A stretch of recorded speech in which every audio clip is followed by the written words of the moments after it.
Alrighty, welcome back to some more Cyanide. So, where I last left off, I picked the ending where Koji was able to defeat the Eldritch horror creature, which is Saya, and he was able to take down Fuminori in exchange of Koji getting a permanent damage to his sanity, making a psychological damage of the sword. So, of course, which ends into whether he does end himself with the revolver gun. But it was hinting something like that. So it doesn't stop from here. So because we have like one more ending to go through. So it is pretty amazing how like they thought of like I picked a bad ending even though it's supposed to be like Koji took down the threat to humanity or some shit like that. But yeah, this is the save that leads to the ending, and this is where I go back to the save right here. So we just boots up like that. So we already did the part where he calls up Ryoko. Now we're gonna try out the part where he calls up Fuminori. Curious how that would go. It's time to finish this. Just as he promised earlier, Koji calls Fuminori again. The call goes through immediately. Fuminori must have been waiting for it.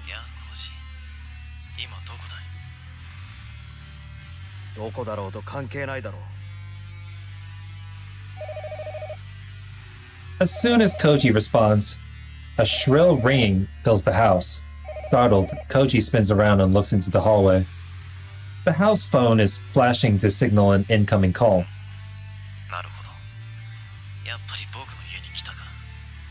Who's calling up the house phone? Koji fell for it. Fuminori is the one calling the house, and now he knows exactly where Koji is. He must have predicted that this would be Koji's first stop, and that Koji would call him upon finding it empty. Oh, so what you're saying is he fell for the big... What? Koji keeps his voice bold to conceal his horror. When did Fuminori become so cunning?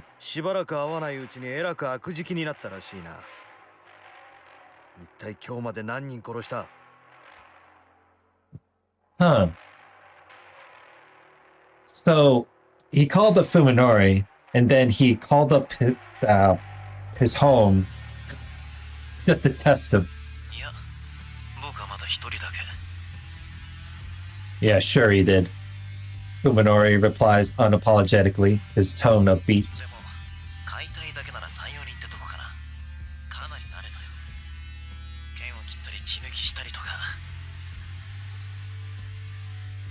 Raining in the blood and such. Koji no longer feels sadness or horror when faced with Fuminori's inhumanity. There is only the cold desire to kill the creature, speaking such revolting words with his friend's voice.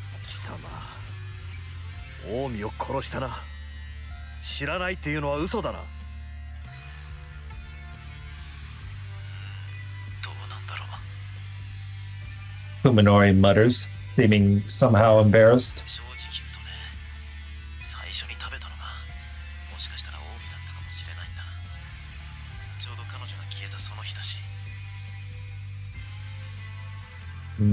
I see. Hold on. Alrighty, I'm back. Nice to... Someone tried to interrupt me in the middle of the thrill. But, oh well. I wonder, Fuminori mutters, seeming somehow embarrassed. I guess the first one I ate might have been Omi. It was the same day she disappeared, come to think of it.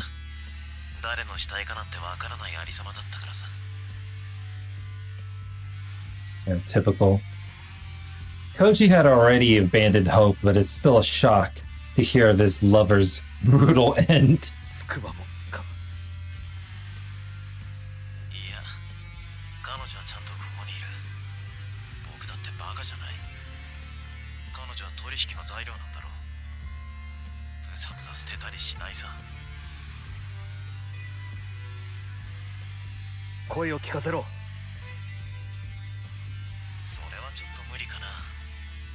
口を聞けるような状態じゃないから。What excuse?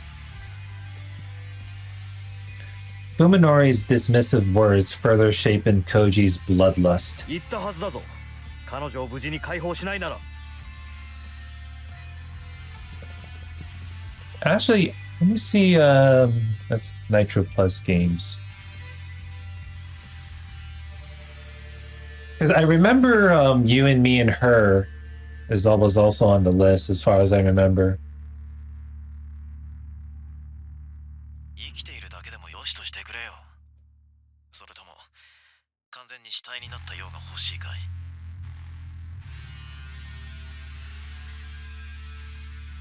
Interesting.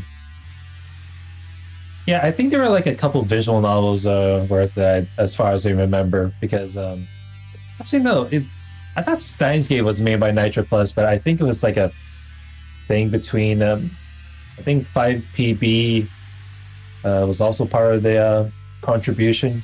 I never heard of 5PB before, but all I remember is that 5PB was known for other Japanese games related stuff.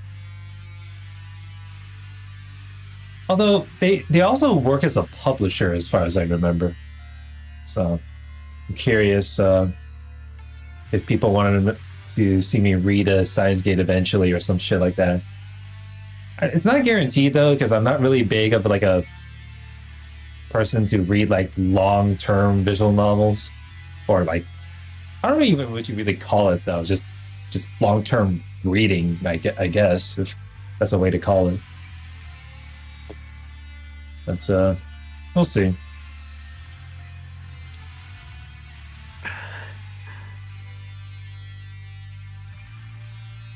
確認するがコージ、お前は集めた資料のすべてを証拠ともども持ってこい。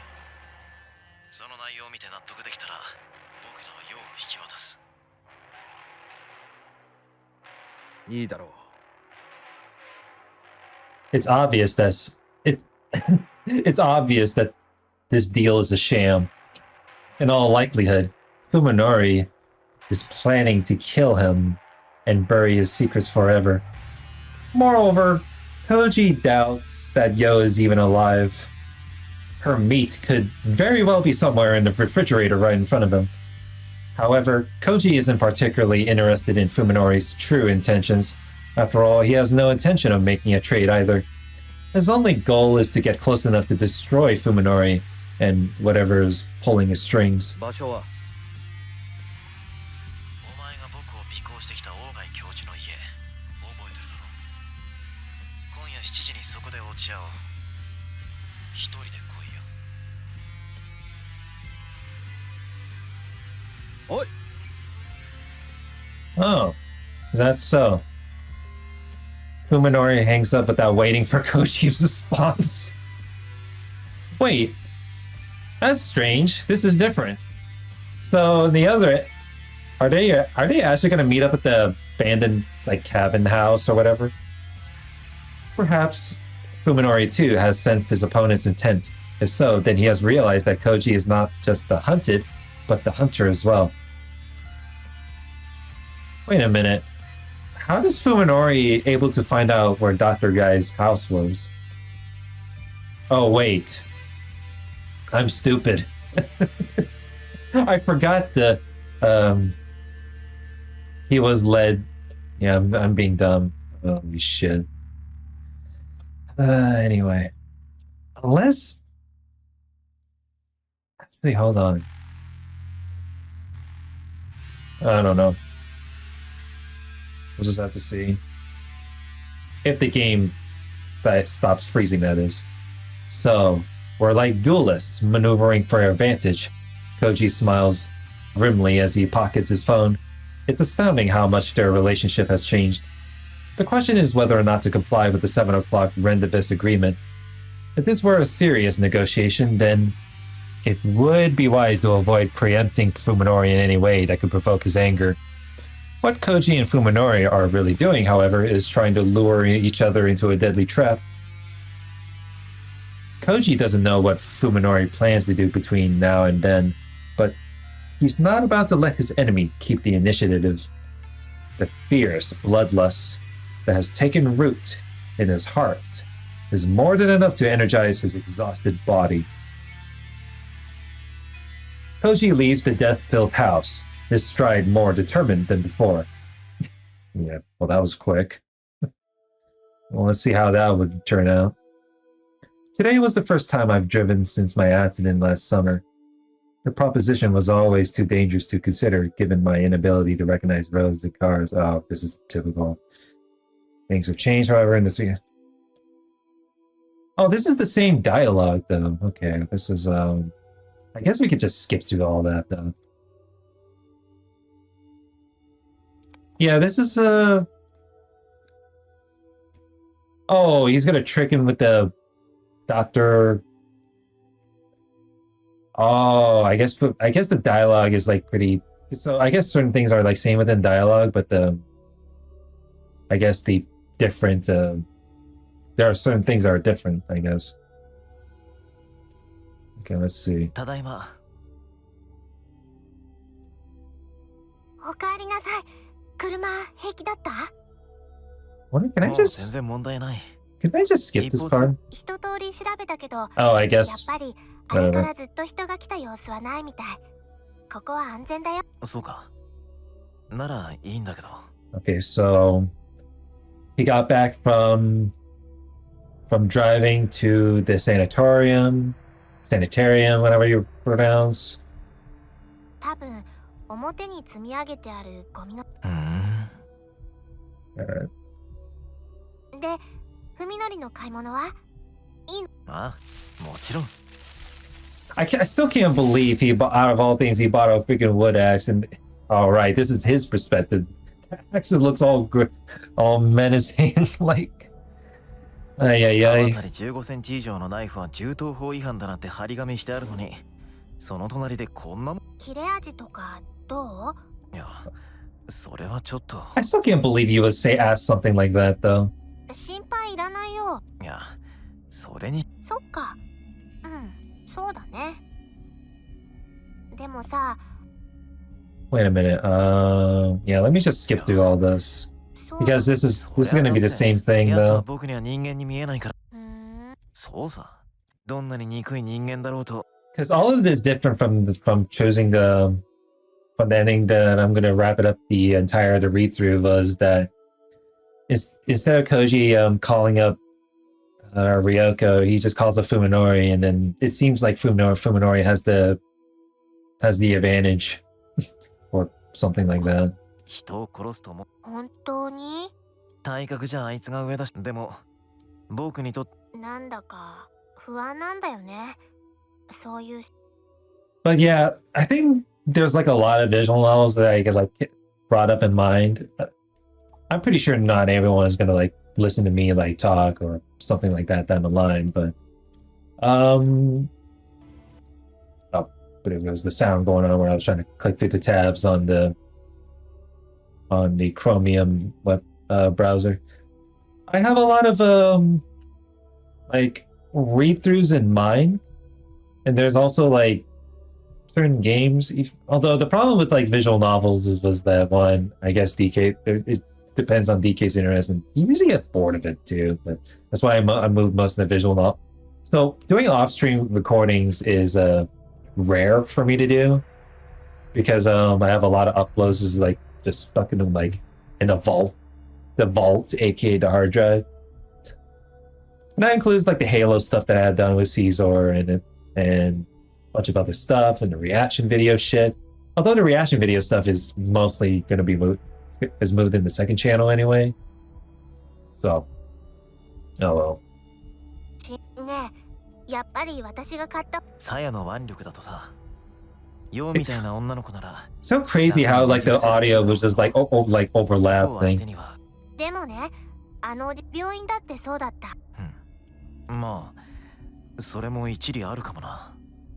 Wait, what? Suzumi was able to gain it because yeah, well, thing about Suzumi was that when Saya did the quote unquote experiment, it didn't work out well. So じゃあささや、こういうのはどうだろうか。それめ。何もそこまで。 it is pretty fucked up that God damn it, what happened? It seems pretty fucked up that Suzumi became part of the experiment and just start up killing his entire family like that. で、今朝あれから電話があってさ、とりあえず関係ない場所に誘い出してある。少しじらしてやろうと思ってね。 Sent him on a wild goose chase. Didn't I?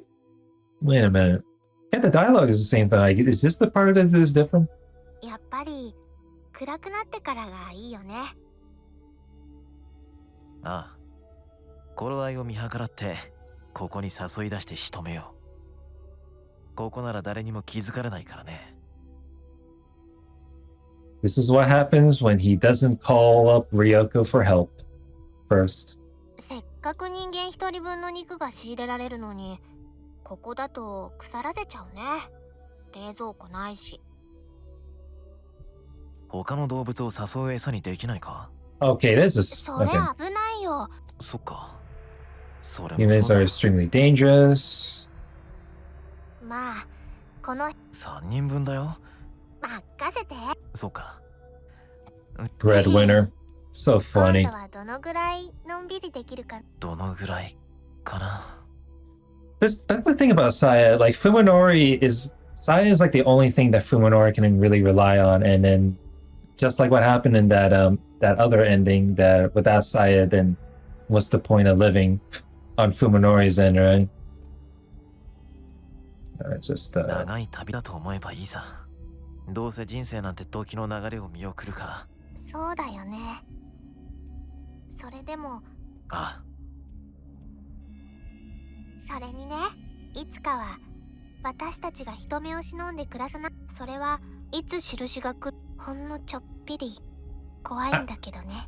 okay. I know people are gonna see me like skipping through dialogue, but the thing is, I already read that part according to the ending. I already seen. 僕 So らにも。きっとそれがさやが文則に送ってあげられる最後のプレゼント。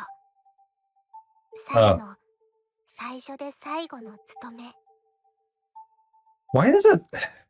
I know this is an old visual novel, but still, it's kind of weird whenever I try to like skip through dialogue and it's just like that. He's saying, oh well.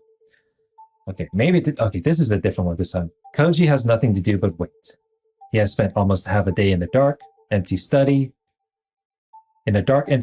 breathing stale air choked with mold as he strains his ears for the slightest hint of movement below. Few people could endure such a vigil, but Koji has whatever. But Koji has accomplished it without complaint. If anything, the suffering is welcome, for it keeps his nerves honed to a razor's edge. Without a doubt, his single-minded focus is the only thing allowing him to push the limits of his stamina. Koji understands this and embraces the pain. His closest friend has shattered his world like glass, and now Koji feels only hate toward the madness that has replaced it, and toward himself for allowing it to happen. Self-loathing is a more reliable source of willpower than any faith or resolve, no matter how noble. When he arrived at the Ogai house, Koji snuck inside carefully, hoping to perhaps take his enemy by surprise. It was only after he got inside that he realized the house was still abandoned. Even so, Koji was sure that Fuminori would arrive earlier than promised in order to set up an ambush. However, the light streaming through the windows turned red, then faded to darkness with no sign of anyone coming. Koji's patience has grown weaker and weaker by the moment, and now the appointed time has arrived. Just as Koji's frustration is about to peak, His phone begins to vibrate and flash. It's from Fuminori. He's calling rather than show up himself. Rage threatens to overwhelm him for an instant, but Koji managed to keep his voice calm as he answers. どういうつもりだ、文則。いやね、まさか待ち伏せなんていう無駄なことをして神経すり減らしてないか。お前のことが心配になってさ。Fuminori says, chuckling scornfully. 遅くなったが、そろそろ本当の待ち合わせ場所を教えておかなくちゃと思ってさ。間に合ったかい？ Oh, I see. He's doing it just to prank him. ふざけた真似を。I feel like Fuminori did this just to like exhaust his stamina or whatever. まあ怒るなよ。当然の用心だろ。This is another words for it's just a prank, bro. Fuminori laughs with unrestrained malevolence, as though to emphasize that he's seen through Koji's plans. お前が大貝教授の家まで来てるんなら、そこからほんの少し先、歩いて行ける距離の場所だよ。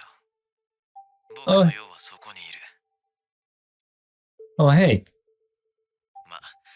まずは車に戻ってカーナビを見ろ。ところ番地教えてやるから。That's funny. 今度こそ信用できるっていう保証は。Are you sure you're not trolling me this time? 疑わしければ来なくていい。尻尾を巻いて逃げるがいいさ。Fuminori hangs up immediately after speaking his challenge. Koji leaps out of his chair and kicks it across the room, unable to find any other outlet for his rage. He has no choice but to do what Fuminori says. His stamina is already exhausted. Only his obsession is keeping him going. If he allows himself even a moment's rest, he fears that he'll never again find the strength to face this madness. Tonight is his only chance to kill Fuminori. Koji knows, of course, that his enemy is planning to ambush him. Fuminori isn't going to fight fair, but then, neither is Koji. With the unsteady stride of a man half asleep, Koji leaves the Ogai house and heads for his car. Oh, okay, just like that. Only the base of these foothills has been developed for housing. The address Fuminori gave Koji is outside of that area, in the thick forest that still covers the mountain's face. His car's GPS shows a road that leads nowhere, but according to Fuminori, there should be an old abandoned sanatorium there. It's definitely a place that no one could find, not even by accident. Maybe this next stop really will be the last. Koji drives up the steep incline, soon leaving the residential neighborhood behind. Even though the hands of progress are right at his doorstep, the undeveloped forest is darker than he expected. This looks like a great place to live in secret, or to kill someone and hide the body. Places like this, long forgotten, are found only in deep jungles and hidden valleys. Holes in the world are... Have I already seen this? It looks... Yeah, it seems like I already seen that. And now he's gonna park his car. Yeah, I figured, like, that's because I remember I finished reading up the part and the audio of like the car stopping just because he was trying to park his car like cut off. 着いたぞ。あ、聞こえてた。 Okay, so he's saying the same ようこ thing. そ我が新居へ。 Fuminori is nearby, close enough to hear the sound of her engine. Shivers like shoots up 中 Koji's に入って spine. こいよ。ようも待ってる。 I love it how I keep clicking through and the audio would overlap as always. So now, this. So, so the dialogue's the same. It's just Ryoko's not there to help him because he didn't call up Ryoko. So there's that.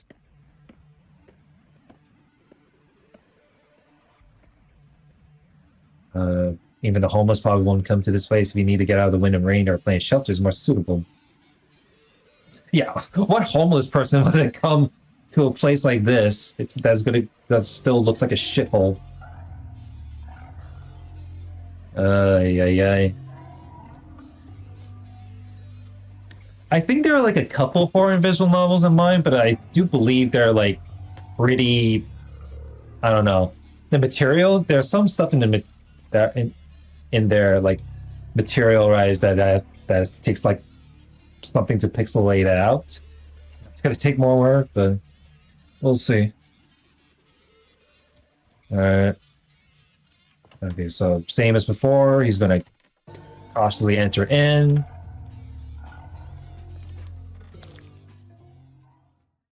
Okay, so the dialogue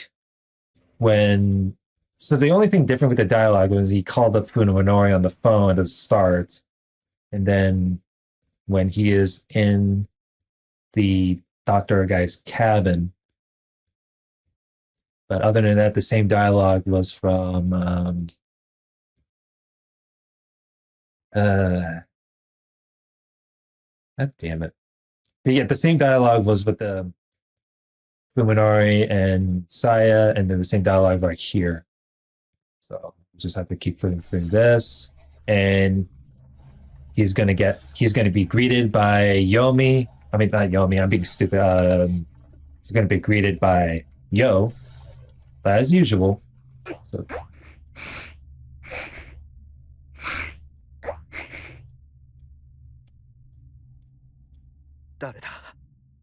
Who's there? I love that face every time. Can I click through this? Yeah, right here. What? Oh, great. Now the high text doesn't work because the text would freeze. Now it works. Yeah, this is like a bit of I can't believe visual novels would have like I can't believe like games like this, like text, like book reading games would have a bug like that.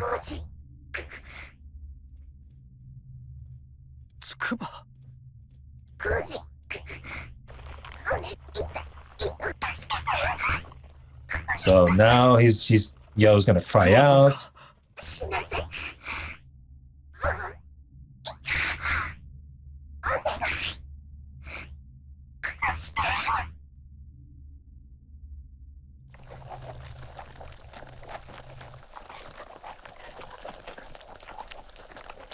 White beam reveals everything, the restless truth that finally has Koji's insanity. Yep, there we go, the same one. And he opened fire.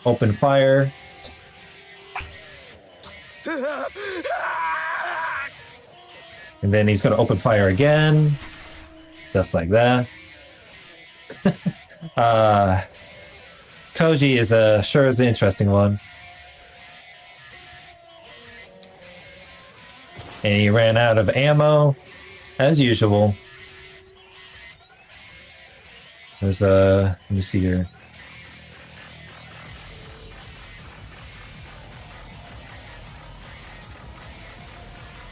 Been driven from his mind. Oh yeah, as usual, because he's in a panic, so.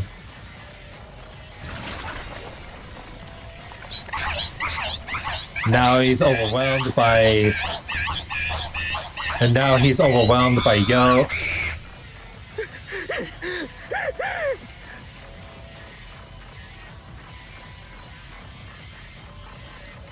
Yeah, we're almost 30 minutes in, and it is may take a little bit of a while. And now he's gonna take out Yo.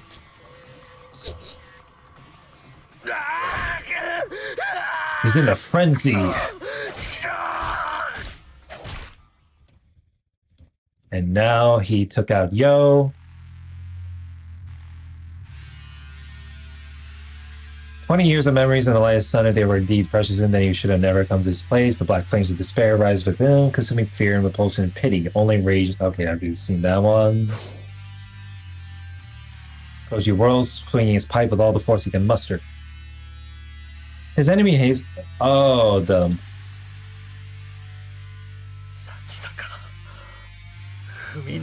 Oh, yippee. I can't wait to click through the fight scene that I already seen. Yeah. Wow. It's Sakasaka Fuminori. Scary. Oh.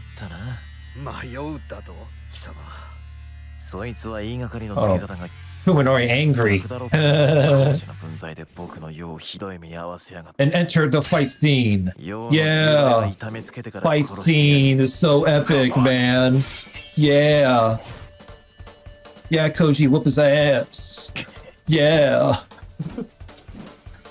お前喧嘩に慣れてねえな。 We're clicking through with some ass whooping, man.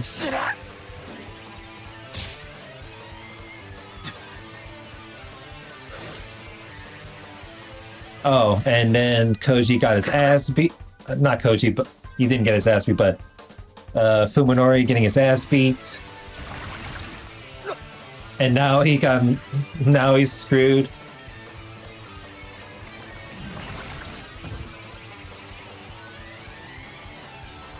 He wasn't able to feel through his pants, but now his blood turns to ice at the cold, slimy sensation. さや All right. Okay, so we got to the dialogue right here. Now the question is, what kind of different dialogue am I going to see this Saya? This monster Saya? Freedom and Moon?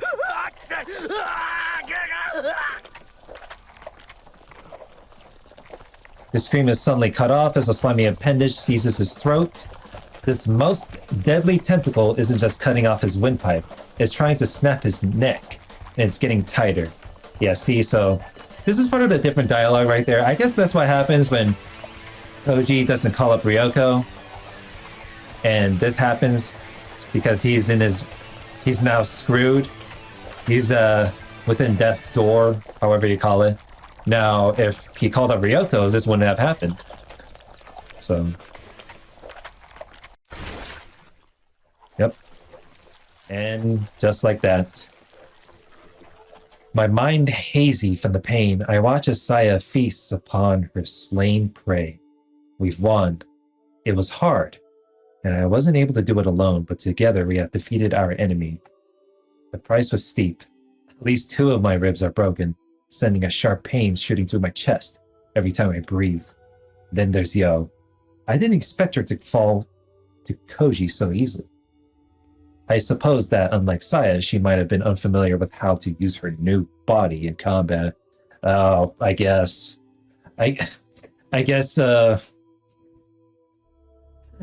Yo was used as like bait or something, apparently, and Saya didn't really bother like train her or whatever. I mean, whatever. I mean, I guess sacrifice one thing over another, I suppose. My injury must have fueled Saya's anger. Her slaughter of Koji was merciless and complete. As soon as her prey stopped moving, she sank her teeth into his vital organs and ruthlessly extinguished the last embers of life. Though her brutal, grisly actions were unbecoming of her girlish appearance, Saya's face, covered in blood and gore, was that of a victorious queen of beasts, lording over her defeated foe. There was something noble and sacred about her primal ferocity that made me reluctant to disturb her. I don't know how long I've been sitting here watching Saya feast. I've nearly fainted from the pain several times. To be honest, I'm not used to violence. I mean, what do you mean you're not? What do you mean you're not used to violence? I mean, you did that to Suzumi while saving Saya, and now Saya saved your ass in return later on. The wounds I suffered in the car accident were worse, of course, but these broken ribs are the most severe injury that's ever been deliberately inflicted upon me. You'd think that Saya could show a little more concern for my condition. Koji is already as dead as can be, so there's no reason for her to be so greedy. I suddenly realized that Saya has stopped eating. Now she's lying on her back, rolling from side to side. Has she eaten too much? It's been several days since we've had flesh. I mean, God damn it. It's been several days since we've had fresh, unfrozen meat, so I understand where her enthusiasm is coming from. But still, I'm wounded here. She could give me a hand. Because I'm preoccupied with my own selfish wants, I'm slow to realize that something is wrong. Saya isn't resting. She's trembling in agony. Is she having like an illness, or what's going on? My blood goes cold, and the pain from my broken ribs is suddenly forgotten. Saya! I jump up, run to her side, and cradle her fallen body in my arms. Well, she didn't get killed. Well, Saya didn't get killed off, though. I mean, Saya is like unharmed as far as I'm sure. So, but it seems something bad happened. Her face is pale and drenched in sweat, and her half-closed eyelids and lips are shivering like she has a fever. What's going on? Was she wounded in the fight? Could the meat she just ate have been poisoned somehow? I don't understand. All I know is that something terrible is happening. Saya! I see. It seems like she's at her limit. The only thing I can do is call her name with all of my strength. Damn, it's almost like it's a sad ending going on. Saya slowly opens her eyes and gazes vacantly into my face. ふみのり、ごめん。大丈夫。大丈夫だよ。ただちょっと痛いだけ。Saya in pain? It's almost like it's like hinting that Saya is going to get pregnant or something. I don't mean to say that, but well. 何なんだどうしたんだサヤしっかりしろ Yeah, what's happening? There's no way she's fine. It's glaringly obvious that her condition is dire. Even so, I'm the only one who's panicking. Saya's expression is serene, as though she understands everything that is happening to her. She even smiles softly up at me. びっくりしちゃった。まさか本当にこんなに早く時が来るなんて。I might lose Saya. The thought is unbearable. Terror and despair are quickly overwhelming me. A feeling of utter helplessness that I cannot resist. 怖がらないで。昼間言ったよね。これが印。 The sign. みのりと私のたった一つの希望。 The only hope. どういうことだよわけわかんないよサヤしっかりしてくれよ Saya answers my tearful entreaty with a smile like that of a mother comforting her child. さやはね、頑張るって決めたの。だってふみのりはさやのこと可愛いって綺麗だってそう言ってくれたから。 Yeah, their relationship sure is something. やめようよサヤ Whatever is happening, I can't just sit by and watch as it causes Saya such agony. もういい無茶しないでくれ何をするつもりか知らないがサヤが苦しむ姿なんて見たくないひどいな。ふみのり、分かってよ。 In a soft voice, she reveals her secret. 生まれるんだよ。さやとふみのりの子供たちが。 You know, I thought my freaking random theory. I thought the pregnant part was like a something. I'm talking out of my own ass, but wow, Saya actually said it. Jesus Christ! For a moment, my mind goes completely blank. そんないつの間に When did you? 私もね、びっくり。ねえ、ふみのり。 Saya's labored breathing speaks to the terrible pain her tiny body is suffering. Even so, she wraps her arms tightly around my neck. 外に連れてって。広いところ。空の下に。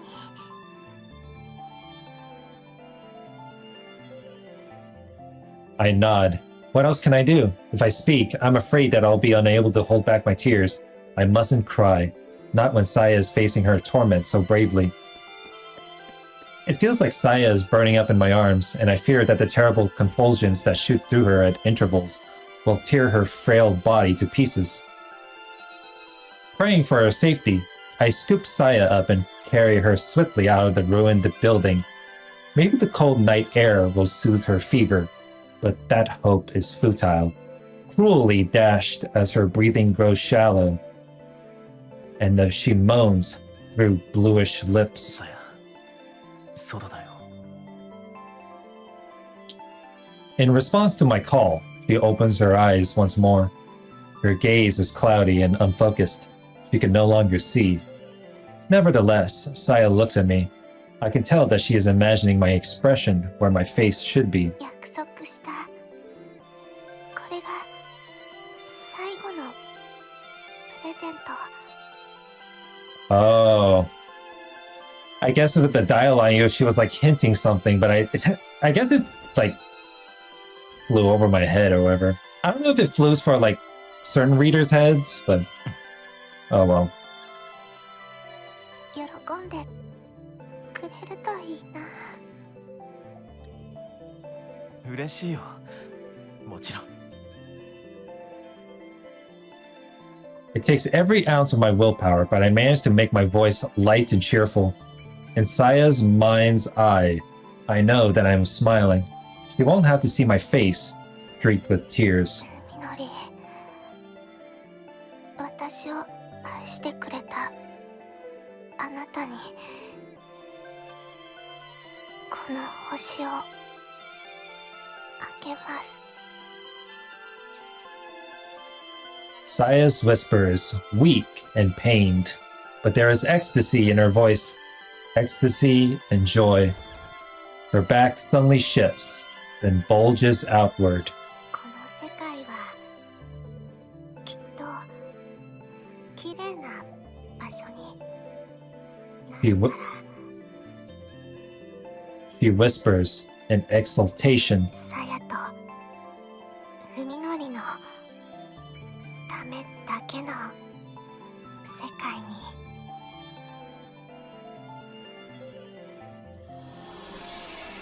And then Saya blooms. How else can I describe it? Flower petals, long and wide, spread from her back like the wings of a newly formed butterfly. Their brilliant glow comes from the countless tiny scales that cover each petal like particles of light. さよならなのか。 Is this goodbye? I ask her, careful to keep the sorrow out of my voice. ううん、違う。これは始まり。 This is just the beginning. Saya's pain must already have left her, for her expression is infinitely peaceful and content. 私とふみのりの世界の始まり。 This is the beginning of the world that Fuminori will still be happy. The radiant motes rise on the wind, painting rivers of light in the frozen winter's sky. It is beautiful, overwhelmingly, painfully beautiful. Singing victoriously of their freedom, the shining seas of life are released into this vast and fertile land. Their song heralds the coming of the new world and the destruction of the old. It is a boundless healing. It is an eternal blessing. We shall fill the world with our joy. これからはずっと一緒だね。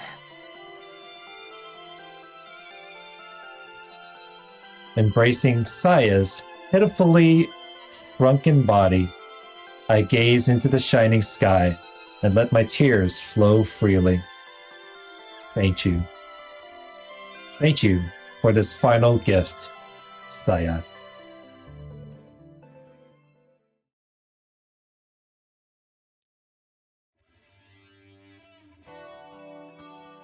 Hmm. So, really hard to tell within the ending there. So, Fuminori and Saya both survived together. But Saya didn't get like injured or anything. But it does seem like she later on bloomed to where she decides to reproduce, as you can tell from like the wings that bloomed out of her back and whatnot. So I guess the world is going to be slowly be turning into the thing that Saya was about to create. I'm not really sure what happens with Fuminori later on. I guess, judging by Saya, she got, I guess she got her self-sacrifice made it so her world, she turned it into the world that she wanted. So, as a part of a final gift for Fuminori. But that was kind of hard to tell. I can't even tell if it's even a cliffhanger anymore. That's the thing. I guess in most cases it's a good ending for Fuminori of the such. So I guess that's just how it is. But we'll see. Let's continue reading because we're not done yet. She was worried at first how long the preserved foods in the underground storeroom would last her, but now it seems that her fears were unfounded. It's the liquor she should have worried about. By savoring each drop of spiritus as though it were her last, she thought that she could make her flask hold out a little longer, but she must have been consuming more each day than she realized. Who can blame her? There is no way that she could have gotten through this without the intoxicating effects of distilled alcohol. After Ryoko chased useless emotions like hope and despair from her mind, she found herself spending the most peaceful days of her life. As resignation set in, even hate and fear felt her. Now she feels only awe for what Ogai Masahiko did in respect for the death of his intellectual curiosity. After all, neither she nor this world has any reason left to deny his research. Alone in a mountain cabin, Ryoko killed time by bringing order to the documents that Ogai had left behind. She took the scattered, enciphered papers and rewrote them in a more readable fashion, eliminating redundancies and adding indexes and tables of contents. Ryoko did not intend for anyone to read them, of course. She knew full well how meaningless her actions were. With her reason to live gone, however, having something to devote her mind to was at least some relief. And now, as the last congratulatory drops of spiritus, I probably pronounced it wrong. Somebody will have to pronounce it anyway, but whatever. Unless I can just look it up myself.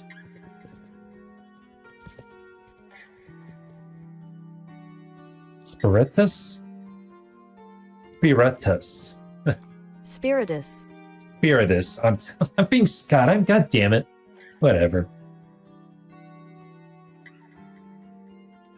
Spiritus vodka burned her way down Ryoko's throat. All of Ogai's research lies before her in a single volume. She has finally finished transcribing and annotating the last of his writings. Enjoying the satisfaction of a pointless job well done, she idly pages through the manuscript that she just completed. I shall conclude by summarizing my theory as it currently stands. The life form that I named Saya did not appear in our universe by chance, nor even as a result of my summoning, but because of the instincts that were programmed directly into her biology. She was created to fulfill the same ultimate purpose that all life shares, reproduction. Saya and her kind procreate by spreading their seeds to other dimensions. What is the probability that they will discover a doorway to another world? Even if they succeed in doing so, the chance of that world being suitable for reproduction must be even more minute. In order to make the most of that scant probability, the evolution has granted them a certain advantage.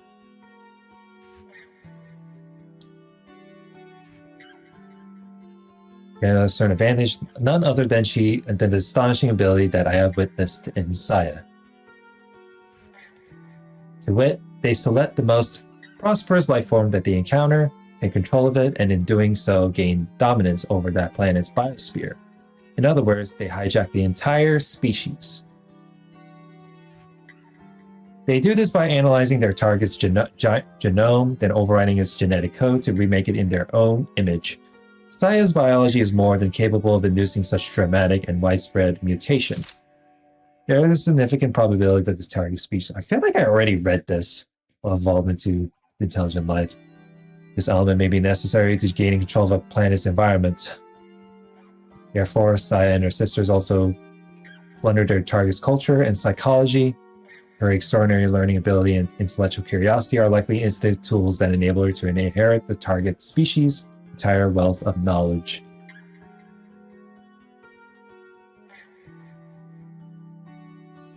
In fact, it may be that Saya's kind has always had its sights set on intelligent life.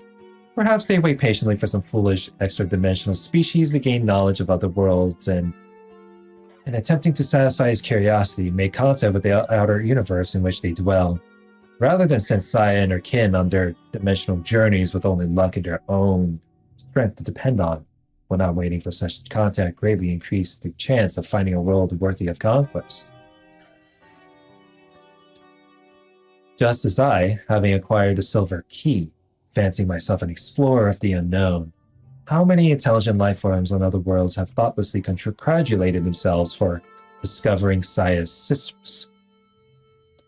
Taken by the sudden urge to go outside with her for a change, Ryoko gathers up the manuscript and heads to her car, which is parked in the front yard. She has completed her self-imposed final duty.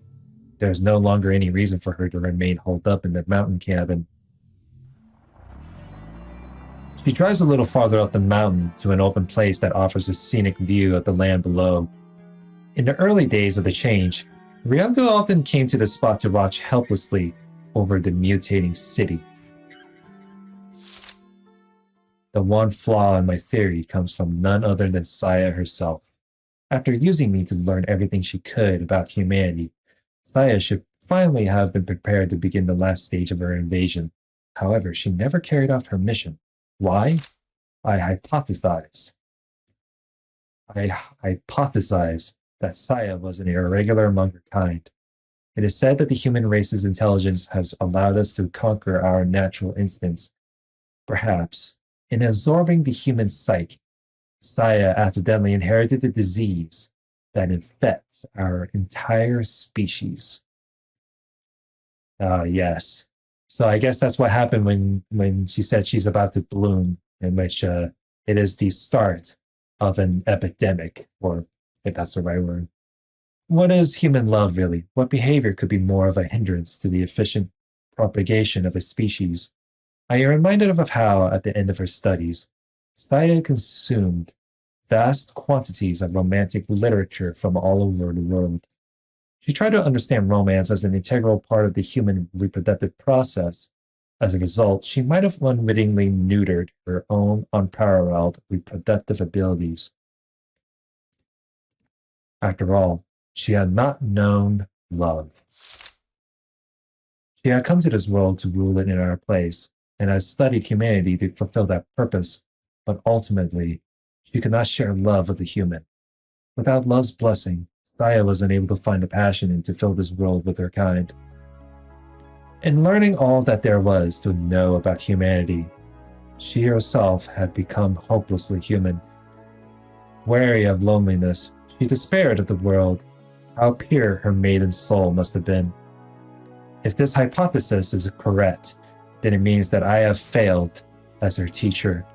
I cannot help but feel ashamed for having spoiled such an extraordinary organism.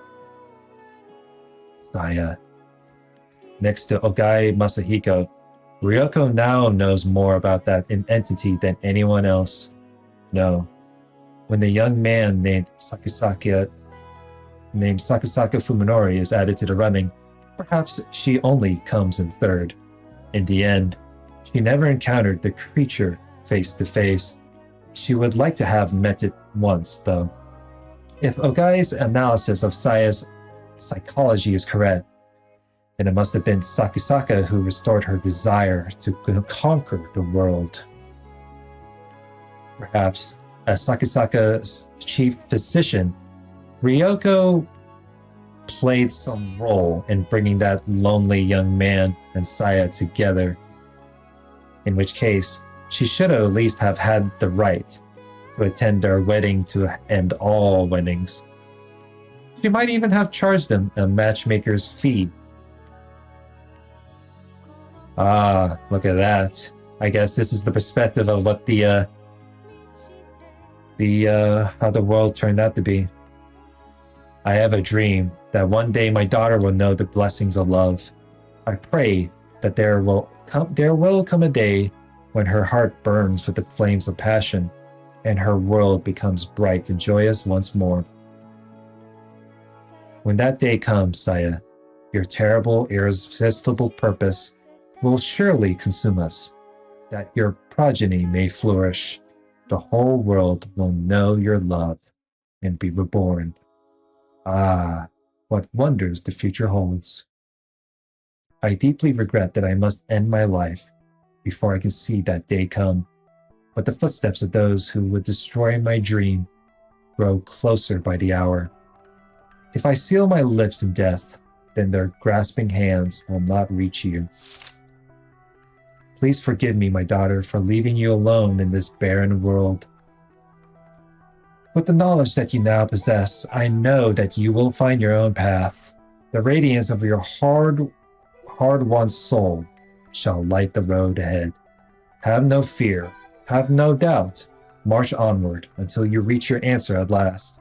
And I, Saya, will dream forever of the world that you will create. Perhaps it is the isolated environment or the mountain air.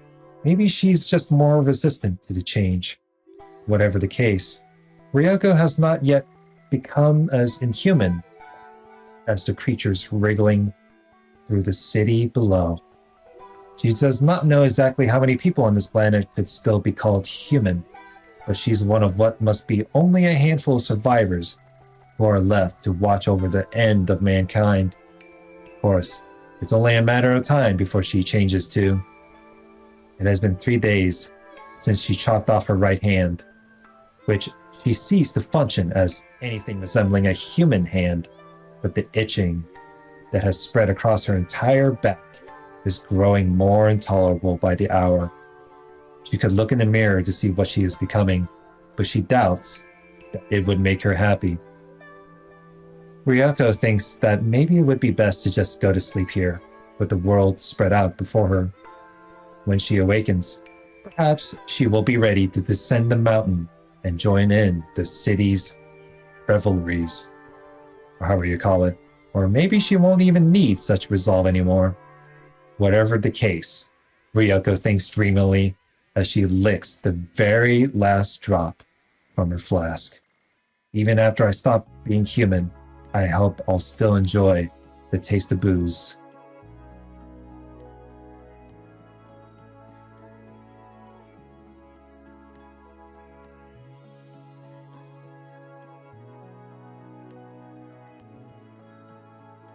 And there you go. That is the third ending of the entirety of Saya no Uda. So what have I known from this? I mean, again, both Fuminori and Saya survived the outcome of their enemy, which is Koji. Saya, well, she wasn't in pain. She wasn't dying from an illness or anything, but I guess I said the pregnant thing, but but it was close enough. But she decided to bloom, and then that's where the stuff decides to spread out, causing the world to slowly infect itself.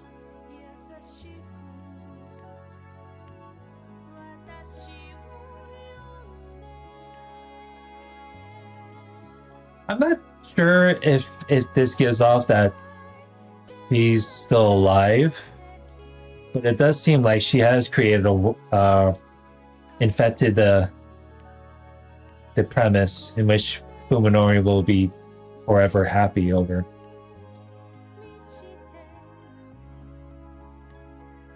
Well, it might as well be the entirety of Earth. It has fallen to its doom due to Saya spreading out the infection. I ain't gonna lie though, the music is really amazing. Story is like something like, I guess it's not for everyone though, but it's disturbing for most people, you know, something they get used to. The ending scene.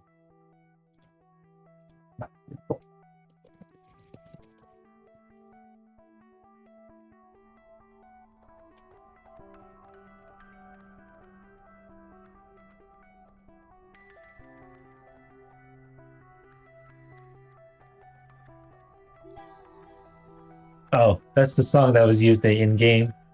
Decided to get used as well. Yeah, I feel like I thought the visual novel was long, but I guess it took me about, like, if you want to thoroughly read it through, I think it took me about 13 parts worth. It's pretty short if you want to like skim through the things, or if you want to like listen to like the voice acting.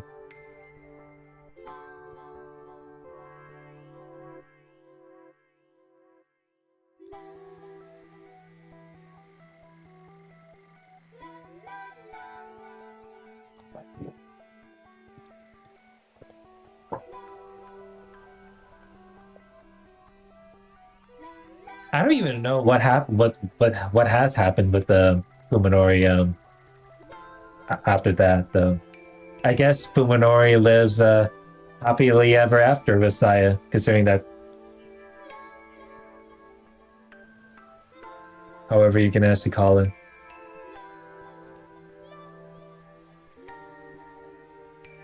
Ay. But there you go. Developed by Nitro Plus, just like in the ending.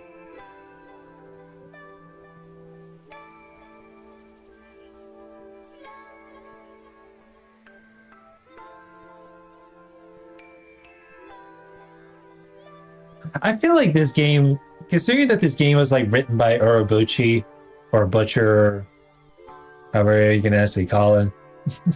You know, is it Urobuchi? That was Butcher. Hold on.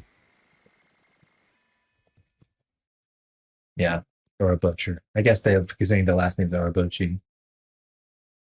I feel like there's no really happy ending. I guess some people can argue that the good ending, quote unquote, is where both Fuminori and Saya gets killed off, because I guess if those two got eliminated, that means like there's no doomsday.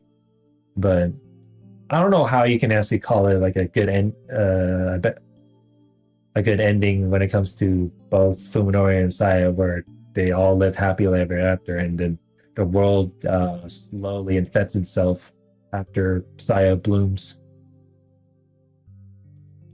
And you know, knowing that Saya is get used to blooming, meaning that she'll also infect another planet of such. Or whatever place that is still you know, active of life, if that is one way to really call it. I mean, this game is not, I feel like this kind of game is not for everyone though. It is really short. Well, I mean, I'm pretty sure it takes like 5 to 10 hours minimum. You can definitely get the uncensored version on GOG Games. I don't know about the Steam version, but I'm pretty sure the Steam version, you have to like download some kind of mod to like patch things out. But and then in like the original GOG version, it says like, it's like you can follow this like grotesque CGs I put it like all the way because I know that's, although a lot of times the grotesque thing is like you would like censor it, but all the way down for blur and dim you can like censor it. But yeah, that is it for this entire read through of Saya no Uta. I don't really, honestly, I don't even remember the last time I uploaded the first part. The first part I uploaded Saya no Uta was around when I checked on my YouTube channel was on in May of 2025, and now fast forward, it took like what, several months because of free time being limited. I mean, it is what it is. Because the normal ending part was like, because the thing is, like, I had like a part 5, which is like the first ending where normal life, quote unquote, where Fuminori like ended up in jail, or after he turned himself in, and then took a hiatus, and then parts, and now the endings have already concluded. But yeah, aside of me yapping, this wraps up the entirety of the read-through. I hope you guys enjoy this. Anyone that probably watching, because YouTube's algorithm is pretty messed up. So stay tuned for the next visual novel if the ones wanted to see. Maybe you'll see another Nitro Plus or not, or the You and Me and Her, or whatever I feel the motivation for it. So that being said, like, comment, and subscribe, and I'll see you guys later. Y'all have a good one.